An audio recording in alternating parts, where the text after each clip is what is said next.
went down a storm, didn't it? 11 million people watching it. Very nice, yeah. People really were sort of manic about it. We've created a medical condition. If you're deprived suddenly of some entertainment thing that you're denied, and this is called the Downton Abbey effect. You coming? The characters are true. Oh, Anna. They're human, they have dimension. There are characters that people have responded to enormously.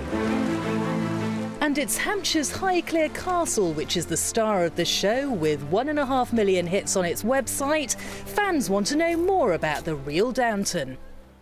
Downton Abbey has taken the world by storm. It's been sold to 120 territories, and with more than 40% of tourists visiting the UK as a result of seeing it in a TV programme or a movie, Highclere Castle are bracing themselves for an influx of visitors. I think it is rather amusing for the people who live near and everything else to find it becoming this sort of iconic television star.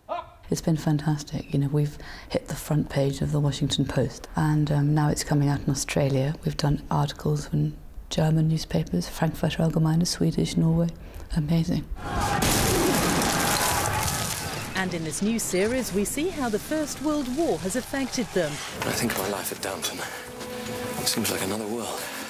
And how Downton Abbey itself has been transformed into a convalescent home.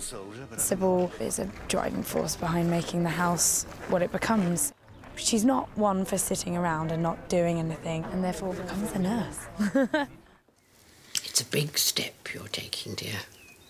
But war deals out strange tasks. So we'll have lots of soldiers limping around the place, and yeah, it's a big change for the house. You should let William do that. He's got enough on his hands. Carson's quite upset because the way that the house is managed, it just goes topsy-turvy. All the footmen disappear off to war, so he's got to have maids serving in the dining room. In real life, Highclere was a hospital in the First War, made by the rather extraordinary Countess of Carnarvon of the day, Almina, who was an incredible character, actually, very charismatic. There were 600 or 700 soldiers whose lives she helped save, who came here. She put them in comfortable beds with soft down pillows, pretty nurses dressed in fuchsia and white. She gave them fantastic food, cleanliness. She gave them her love, compassion, time and sympathy. The purpose was for the wounded to try and make sure that their speed of recovery was increased, and they took over a lot of these kind of homes. And we see the tensions that existed with the families that had lived in them in great splendour before the war, and the war itself had sort of brought that life to a grinding halt. Everyone's attitudes and relationships change with the heightened tension that the war brings. So no one's life is untouched by the horrors of the war.